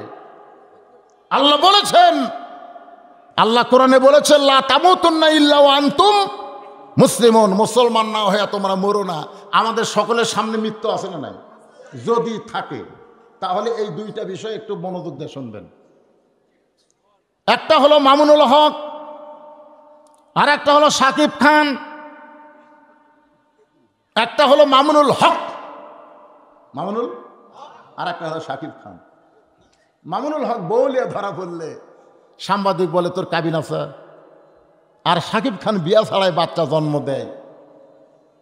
একটা সাংবাদিক তাকে তিরস্কার করে না, কোনো পুলিশ তাকে গ্রেফতার করে না। বগুড়ার মেয়ে অপু সরকার 7 বছর সংসার করে, কেউ জানে না। বেটাক জন্ম দিয়ে 2.5 বছর পর মিডিয়ার সামনে এসে বলল, জিজ্ঞাসা করলো কার সন্তান, বলে সাকিব খান। গ্রেড 1 লুচ্চা, অথচ ওই বাড়ায় ঘুরতেছে। আর হকের পক্ষে থাকা মানুষগুলো জেলখানায়। জোরে কোন কথা ঠিক কিনা? এই জন্য আল্লাহ বললেন, বিপদ আপদ মুসিবত তোমাদের সামনে আসবে, অবশ্যই সাবিরিন, নানা ধরনের বিপদ আসবে। তোমরা বাড়িতে থাকতে পারবে না।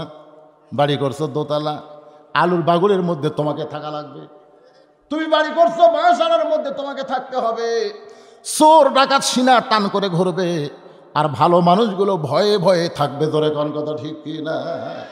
আল্লাহ রাসূল বলেছেন, এমন একটা জামানা আসবে যে জামানায় আগুনের আংটা রাখা হাতে সহজ হবে, কিন্তু ঈমান রক্ষা করা বড় কঠিন হয়ে যাবে।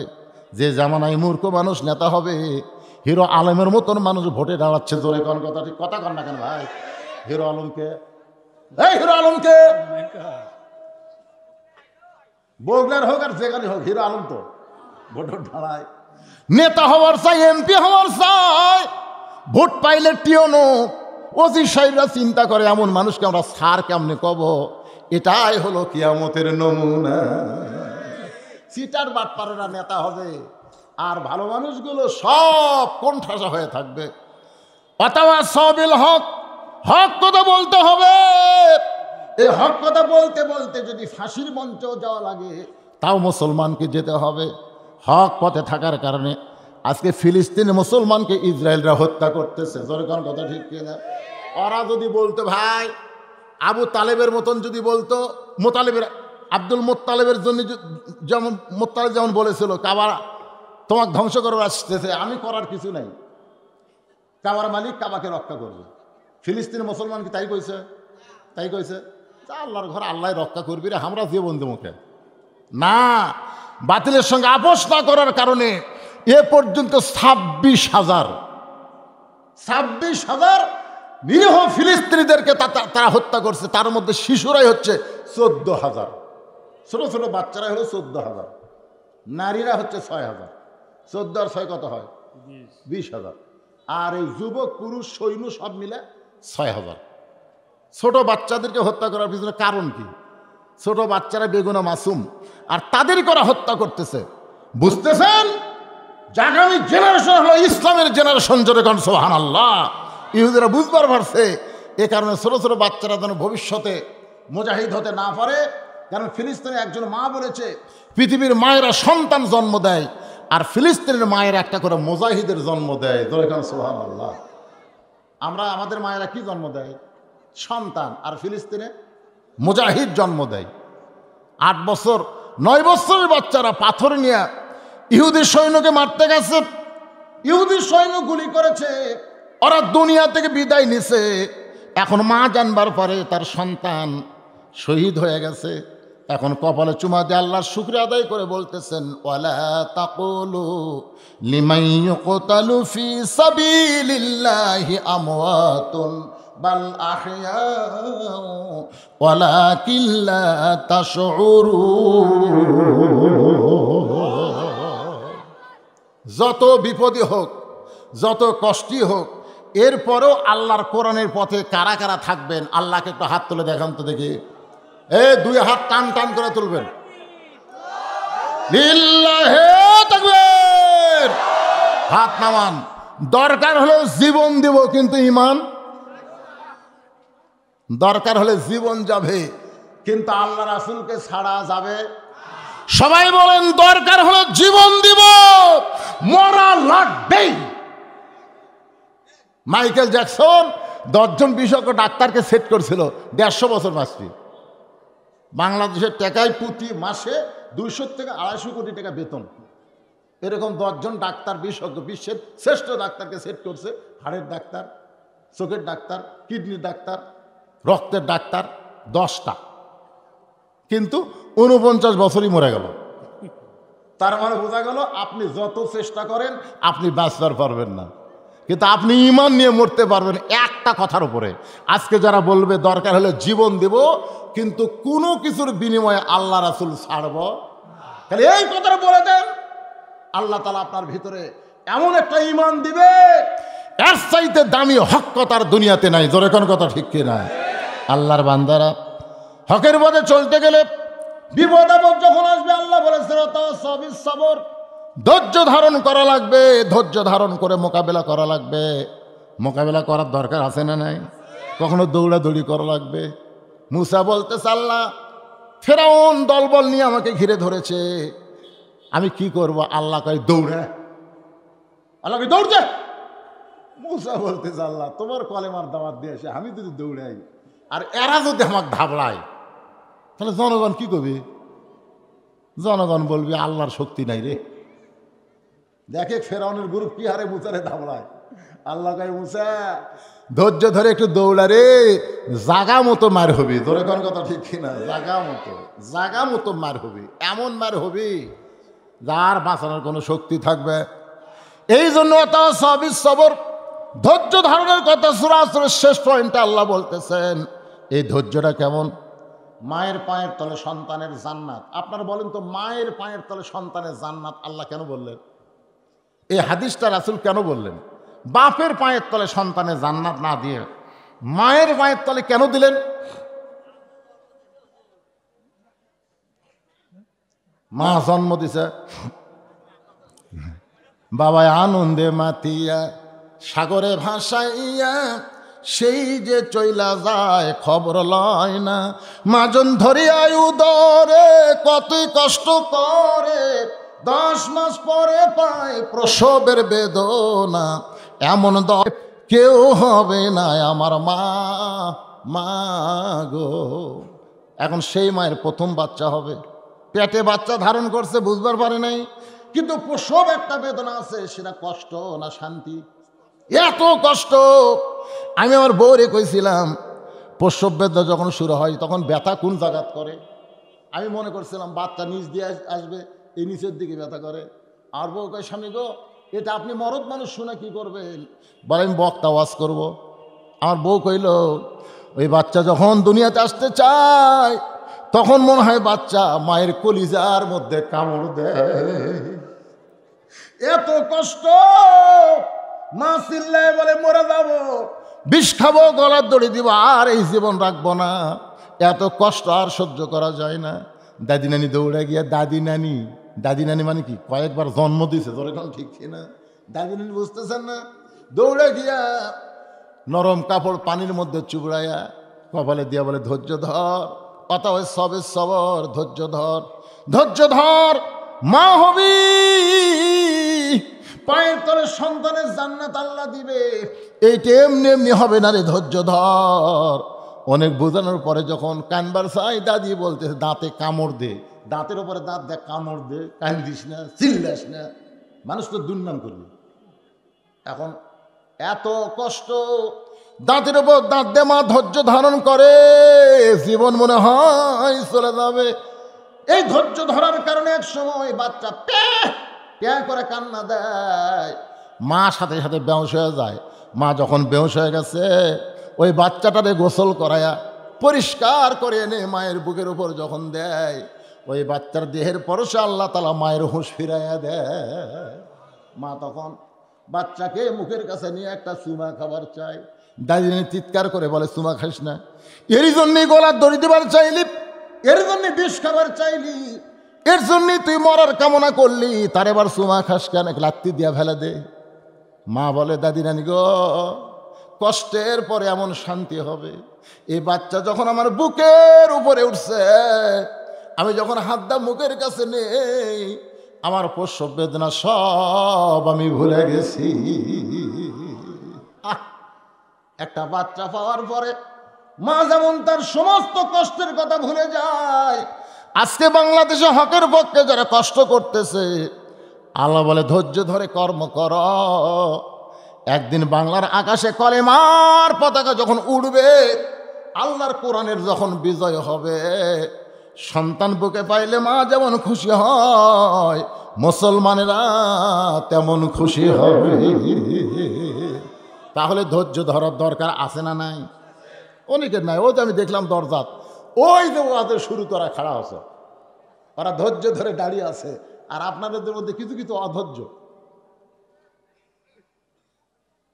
আর যে কতক্ষণ হবি রে? না, আমার ঘড়ি কাছে আছে ভাইজা, আমি জানি 2 ঘন্টা করলে হবে না। ভাই বলছে 3 ঘন্টাও না, 2 ঘন্টাও না। আমি এইটা দেখেই তো আলোচনা করতেছি। 2 ঘন্টা 20 মিনিট এক টান আলোচনা করলাম। আমি অসুস্থ মানুষ। আমার 25 তারিখে 2 ঘন্টা কয় মিনিট? 25 মিনিট। এদেরকে কাছে আবার মিনিট আছে। 2 ঘন্টা 25 মিনিটে এক টান আওয়াজ করলাম। আপনারা শুনলে কষ্ট পাবেন। 25 তারিখে আমার মা দুনিয়া থেকে চলে গেছে। চলে যাওয়ার পরে আমার মন এতভাবে ভেঙে গেল, আমার ওয়াজ করার মতন কোনো শক্তিই ছিল না। যাদের মা নাই তারা বুঝতেছে, মায়ের মতন আপন কেহ নাই রে দুনিয়ায়, মা জননী নাই রে যাহার এই দুনিয়ায়, তাহার কেহ নাই, মায়ের মতন আপন কেহ নাই রে দুনিয়ায়। মায়ের ওয়াজ করি, কি বলবো প্রসবের কথা। আমার দাদি কইছে, ভাই রে তোর টাইনা বার করতে তোর মাথা লম্বা হয়ে গেছিল রে, পরে তোর মাথা থাবড়ে থাবড়ে আমরা গোল করছি।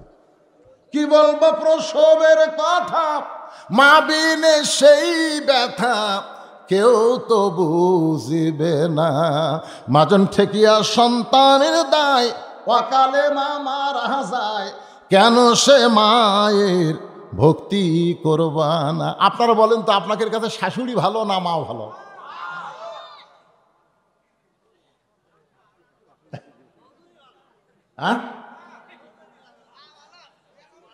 এই ফরজ আর নফলের মধ্যে কম বেশি নাই। মা হলো ফরজ, শাশুড়ি হলো নফল। ঠিক কেনা বলেন? ইব্রাহিম আলাইহিস সালাম একবার ইসমাইল আলাইহিস সালাম বাড়িতে গেছিল, দরজার ডাক দিয়েছে, বাবা ইসমাইল বাড়িতে আসো, আমাদের জাতির পিতার ওয়াজ। ইসমাইল বউ, কে কে ডাকে, কে ডাকে? ইব্রাহিম চুম করছে, কে রে? বেটার বইয়ের যদি গলা এরকম চাচার লাগাল হয়। আমার ইসমাইল তো খুব একটা শান্তির নাই। যে বাড়ির মেয়েরা জোরে কথা কয়, ওই বাড়ির মরদেরা শান্তির নাই। জোরে করার কথা ঠিক করে। আমাদের জাতির পিতা মন খারাপ করে যাওয়ার সময় রাস্তায় এক মানুষকে দেখা হলো, বলে আমার নাম হলো ইব্রাহিম, আর ওই বাড়ি হলো আমার ছেলে ইসমাইলের বাড়ি। দেখা করবো আইছিলাম, ছেলের সঙ্গে দেখা পেলাম না। তা আমি চলে যাচ্ছি, ভাই আমার একটা কথা ছেলেকে বলো। তো লোকটা বলে, হুজুর কি কথা? বলে তাকে শুধু বলবা সে যেন চৌকাট পাল্টায়। কি পাল্টায়? চৌকাট পাল্টায়। এইটুকু বলে চলে গেলেন। কয়েকদিন পর ইসমাইল আলাইহিস সালাম আসার পরে লোকটা বলতেছে, আপনার বাবার সঙ্গে আমার দেখা হলো। সঙ্গে সঙ্গে ইসমাইলের কি কান্না, কান্দা কি করবেন, আপনি দেখা তো পাইনি। তা আমাকে একটা ওসিয়ত করে গেছে, আপনার ঘরের চৌকাট পাল্টান লাগবে। ইসমাইল চমকে উঠল, চৌকাট পাল্টান লাগবে? মারাত্মক কথা। ঘরের চৌকাট কোনটা ঘুম ধরছে রে? দেখি যায়, দেখি তো। ইসমাইল বুঝতে পারছে, বাপও যেমন বেটাও তেমন। বউ যেই দরজা খুলছে, কোনো কথা নাই, তুই তালাক। বউ কয়, আমারে তালাক দিলে কেন? তোকে তোর মাও তালাক। আমারে মাও তালাক দিলে তো 14 গোষ্ঠী তালাক। এখন আপনারা বলবেন, হুজুর বউ তালাক দেওয়া যায়, কিন্তু মাও? আপনি কোন তো, বউ যদি তালাক দেন আপনার শাশুড়ি থাকবি? আপনি বউ ছাড়িয়ে দেয়, শাশুড়ি দেয়, আম্মা আম্মা মুরগির গোস্ত তো ভাত খাম আম্মা। শাশুড়ি ঝাঁটা পারবে, আমার মেয়ে তোর বউ নেই, তোর কিসের শাশুড়ি রে? বউ ছাড়ে দেয়, শ্বশুর যদি সালাম দেয় না, সালাম আব্বা কেমন আছেন? শ্বশুর কি করবে, আমার মেয়ে তোর বউ নাই, তোর কিসের শ্বশুর আমি? তার মানে বউ তালাক দিলে অটোমেটিক 14 গোষ্ঠী তালাক হয়ে যায়। তালাক মানে কি? বিচ্ছিন্ন করা। ধরে কোন কথা ঠিক কিনা? আমার মুরব্বী বলতেছে, শাশুড়ি মা দুটো এক না, দুটো এক না। মা হলো ফরজ, শাশুড়ি হলো নফল। ফরজ আদায় করার পরে আপনি নফল আদায় করলে সওয়াব পাবেন, কিন্তু ফরজে বাদ দিয়ে নফল আদায় করবেন, সওয়াব হবে? পাপ হবে। এই জন্যে আপনাদেরকে আমি বললাম, মা না শাশুড়ি, আপনারা সবাই। এই আমার এক ভাই থেকে যে হারে কইছে মা, আজকে আমি বুঝতেছি, আমি বুঝতেছি বহুদিন আমার মা। আমি কোনোদিন বলিনি অসুস্থ। বউকে বলেছি, চেতন থাকো গো, আজকে 2টার মধ্যে বাড়িতে আসবো। কিন্তু আল্লাহর কি কাম, কোনোদিন বউরে চেতন দেখলাম না। আমার মা যে ঘরে ঘুমায় ওই জানলার পাশে মাকে ডাক দিয়ে বলা যায়, হাঁটিয়ে যায়, মা আমার জুতার শব্দ শোনা কয়, বাবা আমি চেতন আছি রে। দরজা খুললেই বলে, মা তুমি কেমনে চেতন থাকো? বলে তোর বউকে বলে গেছিস না 2টার দিকে আসবো, তোর বউ চেতন থাকা পারবি না, দেখে আমার কথা। এই দিন আমি চেতন আছি বাবা। আমি বললাম তোমার চোখত ঘুম ধরে না? মা কয় ওয়াজ করে বেটা বাড়িতে আসবে। এইটা জানার পরে মা কোনোদিন ঘুমাই কে? আমার সেই মা আর নাই, আমার সেই মা চিরদিনের জন্য বিদায় হয়ে গেছে। আমার দোতলা ঘরে মা ছিল, আমি সেই মাকে টেনে নিয়ে মাটির গর্তে নামাই দিছি। লেপের মধ্যে মাথা ঢুকে আমার চোখের ঘুম ধরে না। বারবার মায়ের কবরের কাছে যাই, হুজুর হওয়ার পরেও ধৈর্য ধারণ করতে পারতেছি না, কারণ মায়ের মতন আপন কেহ নাই রে দুনিয়ায়। ভাইজান, এত অসুস্থর মধ্যে মনের মধ্যে অসুস্থ হওয়ার কারণেও আপনারা যে লম্বা টাইম ওয়াজ শুনবার চাইছেন, আল্লাহ যে আমাকে করার তৌফিক দিল, আল্লাহ পাক আমার মাকে, আপনাদের যাদের মা বাবা মারা গেছে সবাইকে আল্লাহ তাআলা জান্নাতি কবুল করুক। জোরে কোন আমিন।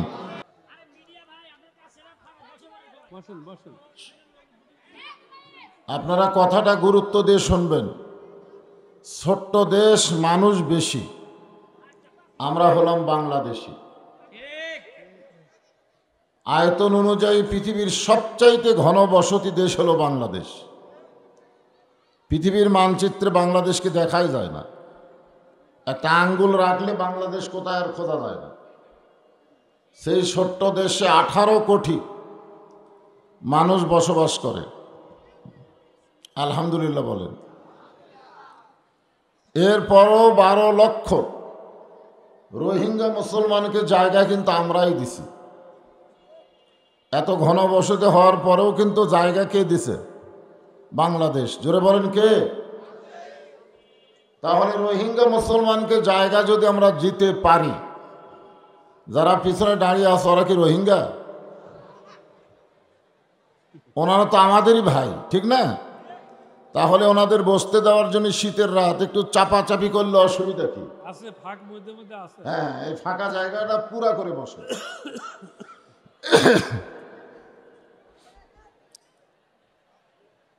আলহামদুলিল্লাহ, আলহামদুলিল্লাহ নাহমাদুহু ওয়া নাস্তাঈনুহু ওয়া নাস্তাগফিরুহু ওয়া নু'মিনু বিহি ওয়া নাতাওয়াক্কালু আলাইহি ওয়া নাউযু বিল্লাহি মিন শুরুরি আনফুসিনা ومن سيئات أعمالنا من يهدي الله فلا مضل له ومن يضلله فلا هادي له। সকলে জবান খুলে বলেন আশহাদু আল্লা ইলাহা ইল্লাল্লাহু وحده لا شريك له وأشهد أن محمدا عبده ورسوله الذي أرسل رسوله بالحق بشيرا ونذيرا وداعيا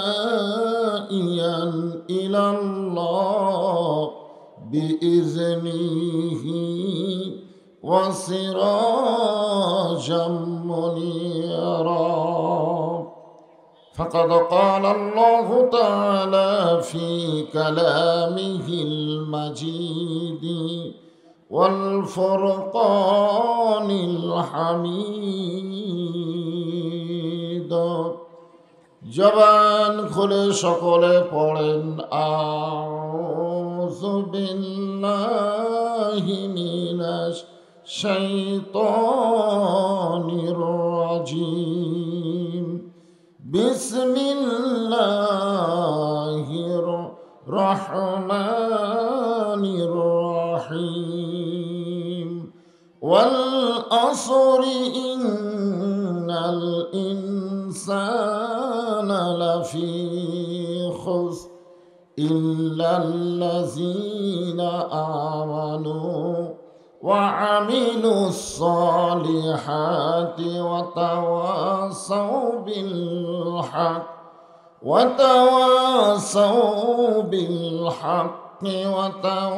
وتواصوا بالصبر إن الله وملائكته يصلون على النبي يا أيها الذين آمنوا صلوا عليه وسلموا تسليما اللهم صل على محمد وعلى آل محمد كما صليت على إبراهيم وعلى آل إبراهيم إنك حميد مجيد اللهم بارك على محمد وعلى آل محمد كما باركت على إبراهيم وعلى آل إبراهيم إنك حميد مجيد مشرق حب محمد شكرا بولي صلى الله عليه وسلم مطلعے دیوانی ماں مطلعے خورشید اشکاس سینہ سجانی ماں بلغ العلا بکمالہ کشف الدجى بجمالہ حسنت جميع خصاله صلوا عليه وآله اللهم آمين জান্নাতের বাগান থেকে জান্নাতি মানুষদেরকে নিয়ে আমি গুনাহগার তোমার রহমতের দরজায় দুখানা হাত তুলেছি আল্লাহ। হাসরের ময়দানে জব্বার কাহার নামে রূপ নিয়ে তুমি যখন বিচার শুরু করবে, তোমার সামনে দাঁড়ায়া সমস্ত নবীর নাফসি নাফসি বলে কাঁদতে থাকবে। এমন কঠিন অবস্থা হাসরে হবে, সেদিন সমস্ত নবী তার উম্মতকে ভুলে যাবে, শুধু বলবে আল্লাহ আমার কি হবে, আমার কি হবে। একমাত্র দরদি নবী শাফাতের কান্ডারি ইয়া রব্বি হাবলি উম্মতি বলে সেজদায় পড়ে যাবে। সেই কঠিন মুসিবতের সময় আজকের এই মাহফিলকে ওসিলা করে আমাদের সবাইকে রাসূলের উম্মতের কাতারে আল্লাহ কবুল করে নিও।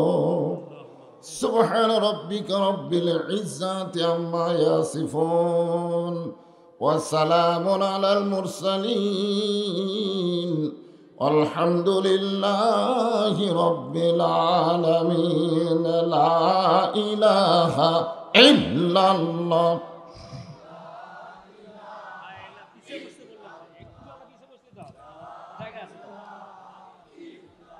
অনেকের সামনে বহুত জায়গা, অথচ গেটে ওই লোক ঢুকতে পারতেছে না। সামনে যে মেলা জায়গা আছে, ওই মহিলা স্প্যান্ডেল অনেক এরকম অবস্থা। ভাইজান আপনাদের সামনে ফাঁকা আছে? আছে? আপনারা জিনিসটা গুরুত্ব দিয়ে শোনেন। ওই পিছন থেকে একটা লোক যদি মাঝখানে ফাঁকায় বসতে চায় আপনারা বলেন তুই কি স্যান্ডেল পায়ে দিয়ে আসবে না হাতত নেবে? হাতে নেবে না? কি করে হাতে নেবে না? তাহলে স্যান্ডেলটা হাতে নিলে আপনাদের মাথার উপরে থাকবে না নিচে থাকবে? তা আপনারা কি চাবেন যে আপনাদের মাথার উপরে পায়ের স্যান্ডেল উঠুক? এটা আপনারা চাবেন? আপনার দেহের মধ্যে সবচাইতে দামি জায়গা হলো মাথা, আর সবচাইতে কম দামি হলো কি? পা। লাত্তি মারবো, ঠিক কেন বলে? পা ধর। কেউ কোনোদিন কয়েছে যে মাথা ধর? তাহলে পায়ের স্যান্ডেল আপনাদের মাথায় উঠুক যদি না চান, আমি অনুরোধ করতেছি তাদের সামনে একটু হলেও ফাঁকা আছে, আল্লাহ রস্তে একটু জমে জমে বসেন আর জিকির করেন লা ইলাহা ইল্লাল্লাহ, লা ইলাহা ইল্লাল্লাহ।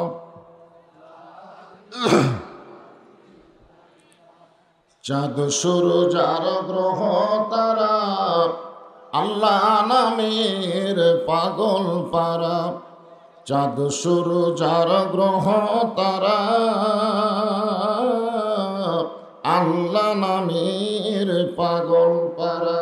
আমার আল্লাহ নামের এতই দয়া, আল্লাহ নামের এতই মায়া, লুকিয়ে রাখছেন হে আল্লাহ লা ইলাহা ইল্লাল্লাহ। মাইকের সাউন্ডটা একটু ক্লিয়ার করেন, চনচন করতেছে মাইকওয়ালা ভাই, সাউন্ডটা বেশি চনচন করতেছে, একটু ক্লিয়ার করেন লা ইলাহা ইল্লাল্লাহ।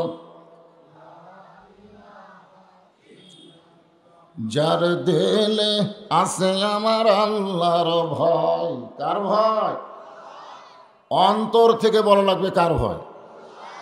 আসলে মনের মধ্যে আল্লাহর ভয় আছে?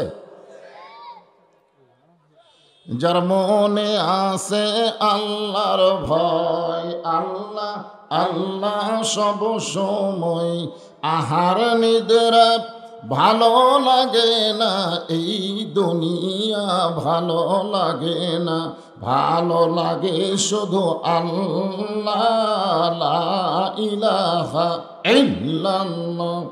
আল্লাহুম্মা আমিন। আল্লাহ দীর্ঘ ৩৯ বছর ধরে এ বড় বেলায় তাফসিরুল কোরআন মাহফিলের আজকের এই সমাপনী রজনীতে আল্লাহ তোমার বান্দা বান্দীদেরকে নিয়ে আমি হাত তুলেছি, মেহেরবানি করে আজকের মাহফিল আমাদের সকলের হেদায়েতের জন্যে, নাজাতের জন্যে, জান্নাতের জন্যে কবুল করে নাও। এই মাহফিলের শুরু থেকে শেষ পর্যন্ত যত আলোচনা হয়েছে আল্লাহ, এর মধ্যে যদি ত্রুটি হয়, ভুল হয়, মাফ করে দাও। যা হাদিয়া মঞ্জুর করো সোনার মদিনায় নবী পাকের রওজা মুবারকে কবুল করে নাও। তামাম আম্বিয়ায়ে কেরাম, আসহাবে কেরাম, তাবিন কেরাম, তাবিন কেরাম, তামাম পৃথিবীর মাটির নিচে যত মুমিন মুমিনা আছে আল্লাহ সকলে আরওয়াহ পরে হাদিয়া কবুল করো। মাবুদ, আমরা যারা হাত তুলেছি, আমাদের জনম দুঃখনী মা বাবা যাদের কবরে চলে গেছে আল্লাহ মেহেরবানি করে মা বাবার কবরকে জান্নাতের টুকরা কবুল করো। আল্লাহ অনেক অসুস্থ দোয়া চেয়েছে, অ্যাক্সিডেন্ট করে দোয়া চেয়েছে, হাসপাতাল থেকে দোয়া চেয়েছে, এমনকি আইসিইউর মধ্যেও আছে, দোয়া চেয়েছে। আল্লাহ আমার সকলের জন্য প্রাণ খুলে দোয়া করি, সকলকে সুস্থতার নিয়ামত দান করে দাও। আল্লাহ আল্লাহ বড় কষ্ট করে মেহনত করে টাকা পয়সা খরচ করে আজকে যারা জান্নাতের বাগান লাগাই দিছে আল্লাহ, তাদের মনে বড় কষ্ট, তারপরও যারা সর্বাত্মক সহযোগিতা করে মাহফিলের সফলতা করেছে আল্লাহ সকলের জন্য প্রাণ খুলে দোয়া করি, মাহফিল ওসিলায় সকলকেই জান্নাতি মানুষ হিসেবে কবুল করে নাও। আল্লাহ খাস করে মাহফিলের জন্য যারা অত্যন্ত কষ্ট করেছে আমার শরীফ ভাই সহ আরও যারা আছে আল্লাহ সকলকেই তুমি খাদেমুল ইসলাম হিসেবে কবুল করে নাও। আল্লাহ আজকের মাহফিলের সম্মানিত সভাপতি, আজকের মাহফিলের প্রধান উপদেষ্টা চেয়ারম্যান সাহেব সহ সুধীজন যারা হাত তুলেছে, আলেম ওলামা হাত তুলেছে, যুবক মুরব্বী হাত তুলেছে আল্লাহ পর্দার অন্তরালের মা বোনের আবিদা সালিহা পর্দারেছি কবুল করে মা ফাতেমার চরিত্র দান করে দাও। ফিলিস্তিনের মুসলমানকে আল্লাহ তুমি হেফাজত করো। আল্লাহ ইহুদির বাচ্চাদেরকে পৃথিবী থেকে ধ্বংস করে দাও। আল্লাহ আল্লাহ তুমি ধ্বংস চেয়েছো, তাব্বাত ইয়াদা আবিল হামি ওয়াতাব। আল্লাহ আবুল আহাবের 2 হাত ধ্বংস হোক। যদি তুমি বলতে পারো আমরাও তোমার কাছে চাই, ইহুদিদেরকে তুমি ধ্বংস করে দাও। আল্লাহ আল্লাহ বড় বিলার মাহফিলকে কবুল করো। প্রতি বছর এমন করে কোরআনের বাগান যেন লাগে, সকলে মিলেমিশে কোরআনের পক্ষে কাজ করার তৌফিক দিয়ে দাও। আল্লাহ আল্লাহ খাস করে আমার মা দুনিয়া থেকে চলে গেছে, অনেকের মার সাথে আল্লাহ আমার মাটাকেও তুমি জান্নাতে কবুল করে নাও। আল্লাহ আয় আল্লাহ তাআলা, কত মানুষের জানাজার নামাজ আমরা পড়েছি, কত মানুষকে 2 হাতে কবরের মধ্যে নামায় দেয়া কবরে চিরদিনের মতন মাটি দিয়েছি।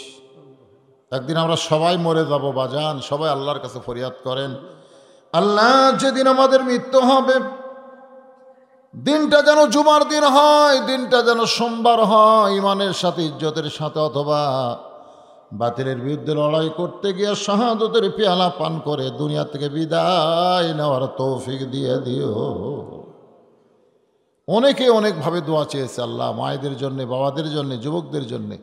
আমি প্রাণ খুলে দোয়া করে অসুস্থদের জন্য আল্লাহ সকলকেই তুমি কবুল করো। আল্লাহ সুবহান রাব্বিকা রব্বিল ইজ্জাতি আম্মা ইয়াসিফুন ওয়া সালামুন আলাল মুরসালিন আলহামদুলিল্লাহি রাব্বিল আলামিন। ওয়াজাল আখিরাতি কালিমাতুন ইনদাল মাউত। সকলে পড়েন লা ইলাহা ইল্লাল্লাহু মুহাম্মাদুর রাসূলুল্লাহ সাল্লাল্লাহু আলাইহি ওয়াসাল্লাম। আসসালামু আলাইকুম ওয়া রাহমাতুল্লাহি ওয়া বারাকাতুহু।